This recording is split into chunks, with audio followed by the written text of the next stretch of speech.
Hi everyone! Welcome to Lina's Day Vlogs. It's cooking time guys. But for today's video, it's not for dinner but this is a Filipino dessert. So I will be making, guess what? Anong gagawin sa mga eggs na to? Maybe alam nyo. I will be making leche flan. So, two llaneras I will make. I have two leche flan molders in here.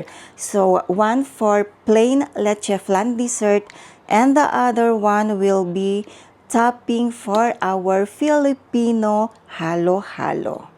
Yes, nabimiss namin ang halo-halo. So now, I will start making the leche flan. I have here mixing bowl. Siyempre, kailangan natin yan and whisker. Tara na guys, umpisahan na natin. First, crack the egg because we need to separate the egg white from the egg yolk. Ayan, so dahan-dahan lang. Alisin natin yung egg white. Nakakamiss talaga ang mga Filipino desserts.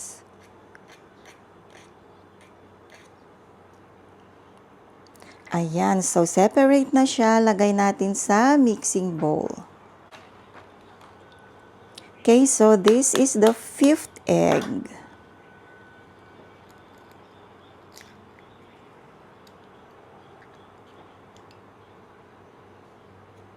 Parang konti lang yung alisin ko na egg white. Maglalagay din ako ng konti.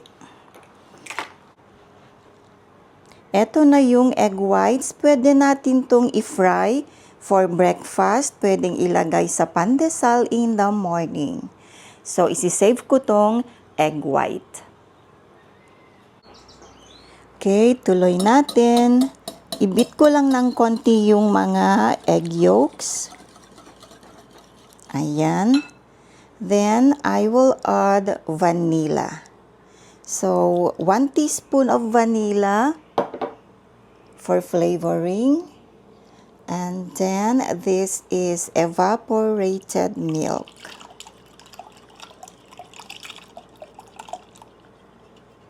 Ayan.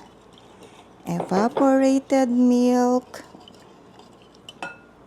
Next na ilalagay yung sweetened or condensed milk.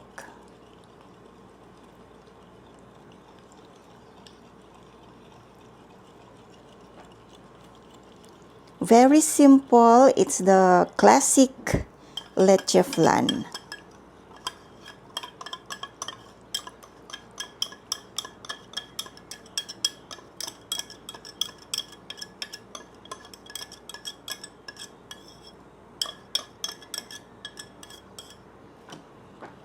Okay, mix natin, halo-haluin. Oh my God, I just suddenly remember, I picked calamansi yesterday. I can't put the skin. So, I have 2 calamansi in here. Di ko siya naisip kaagad. So, i-grate lang natin. We need the skin of the calamansi. So, just be careful. Ang kailangan natin yung skin.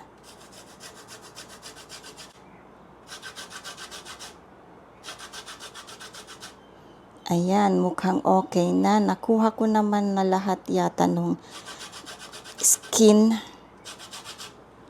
Okay. Ganun natin.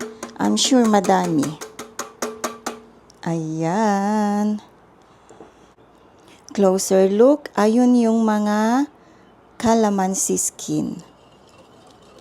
So, mix natin 1 minute para makuha natin yung flavor ng calamansi. Ang bango ng calamansi na aamoy. Yan, mukhang okay na siya.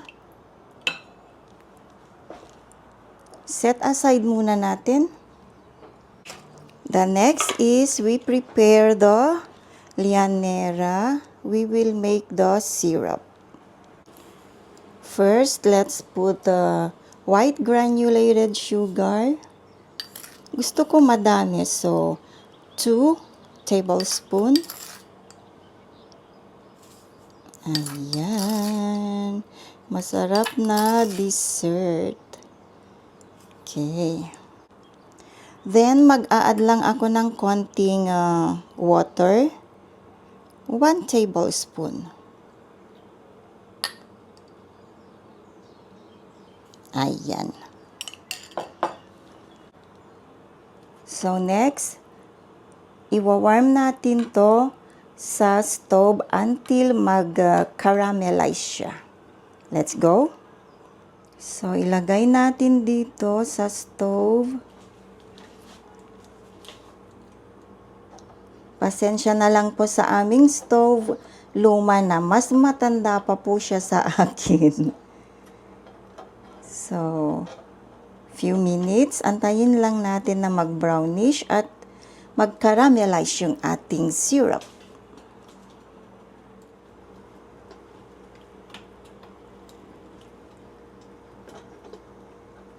Oops! Yan. Ang ganda ng kulay.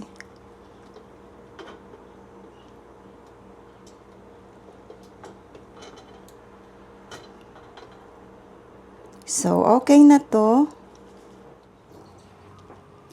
Then, I need a strainer. Ayan. Para hindi mapunta yung calamansi skin sa ating leche flan. We only need the flavor. Ayan siya, oh. So, ilalagay na natin yung leche flan mixture sa molder. Dahan-dahan. Ayan. Oops.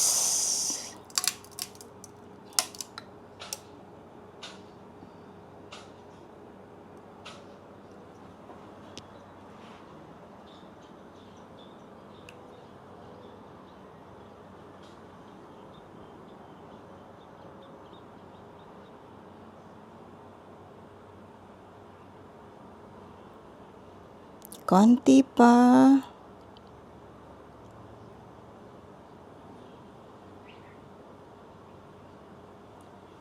Ayan siya.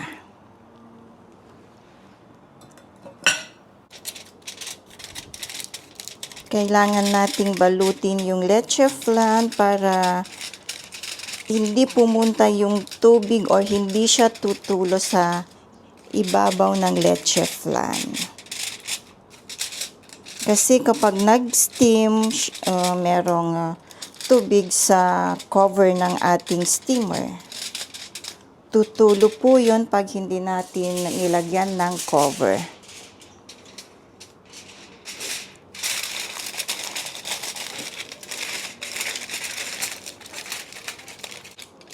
Ayan, so covered na. Eto, ilagay natin sa steamer rack. Kasya ng dalawa dito. Dahan-dahan lang. Ayan. Ganyan. Ayan. Mainit na yung tubig. Lagay natin.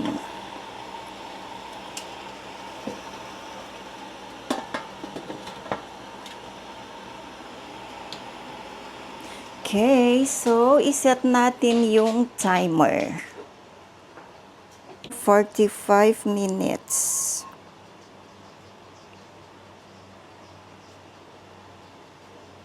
Yan. Antay-antay lang tayo. There. Nagri-ring na yung aking phone. So, okay na. Oops. Hot. Mainit nga siya. Pero hindi ako makapag-antay.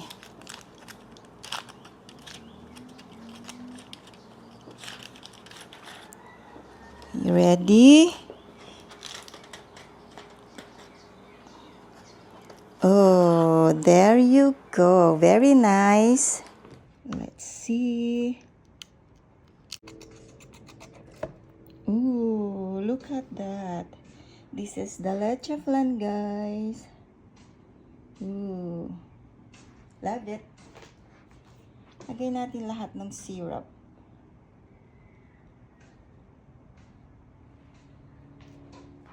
Mag-slice tayo.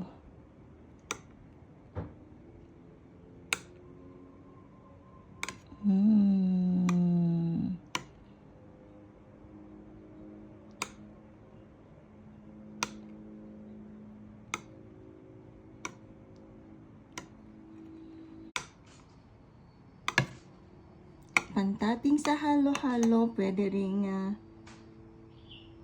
dessert na ganito siya.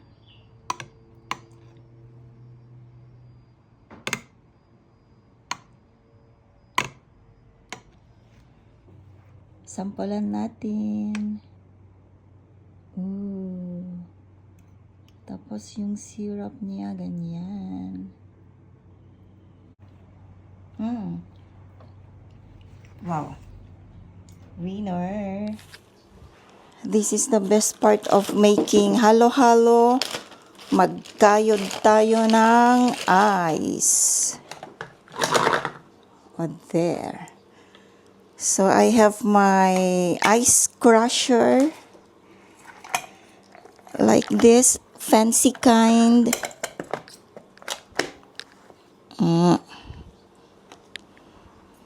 And then, papakita ko sa inyo. Like that.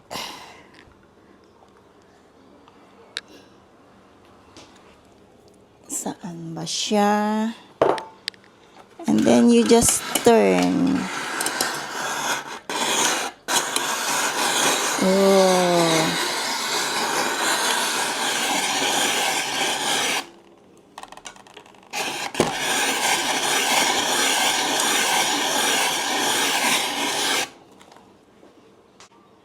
Okay, so now let's make one bowl. So let me put, this is brown sweet beans. Yan. Then I have here nata de coco. 1 tablespoon. 1.5 para special. Yan. And then I have here beans.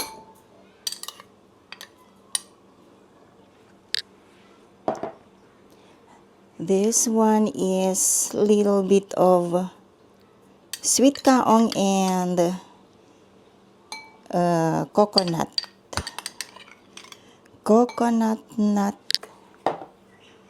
Okay, so ito ang laman ng ating loha-loha. Halo-halo. Then, let's put the crushed ice.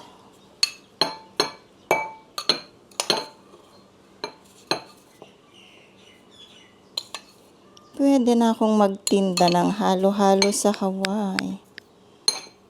Ayan siya. Hay, nakakapagod ding mag-crush ng ice. Kaya pala mahal ang bayad sa halo-halo. Yeah, that's why halo-halo is expensive. It's hard to crush the ice. Then let's put sugar.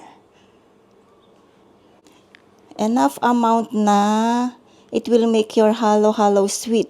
Because I remember when I was a kid, the always problem when we buy halo-halo in the neighbor, not much sugar. That's why we have to use our own sugar.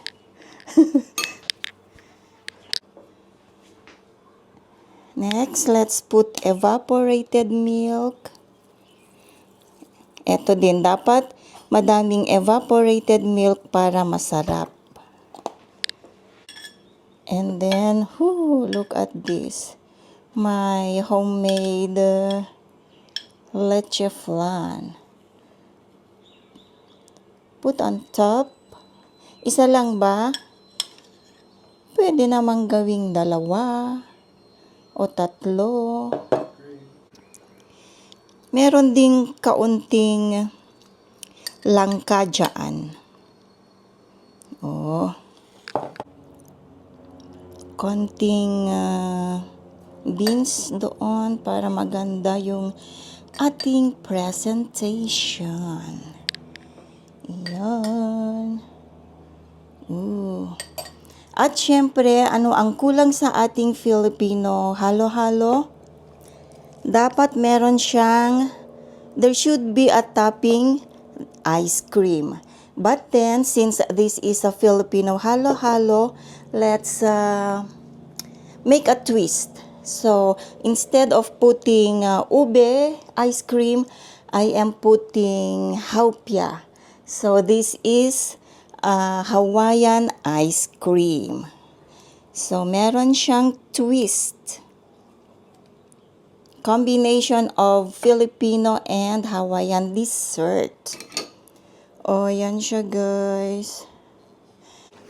Okay, you come and eat halo-halo.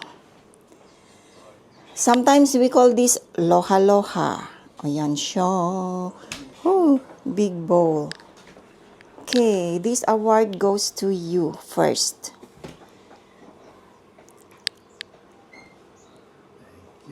Ayan. Good? Okay, so my turn to make another one. Crush it. Crush, crush, baby. Crush, crush, baby. I need a big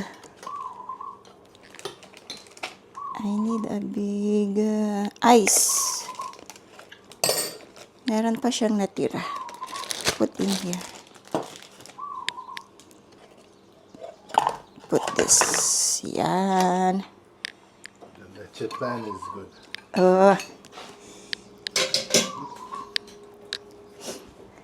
Thank you. That's homemade leche flan.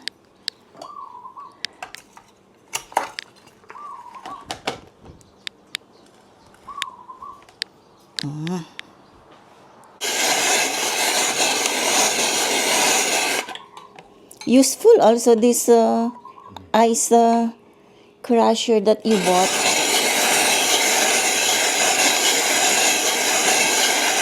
You bought this because we were really crazy with halo-halo again before, yeah? Thinking of Philippines, oh, there should be halo-halo.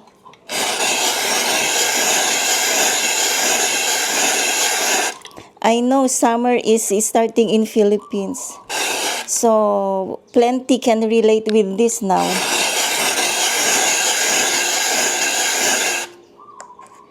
Maybe I'm reminding them now that, oh, make halo-halo.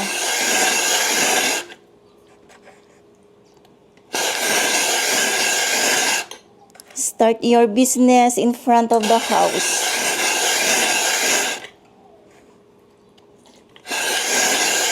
Have you seen like that when you went Philippines? They sell a halo-halo in front of the house? Any kind, yeah? Halo-halo, barbecue.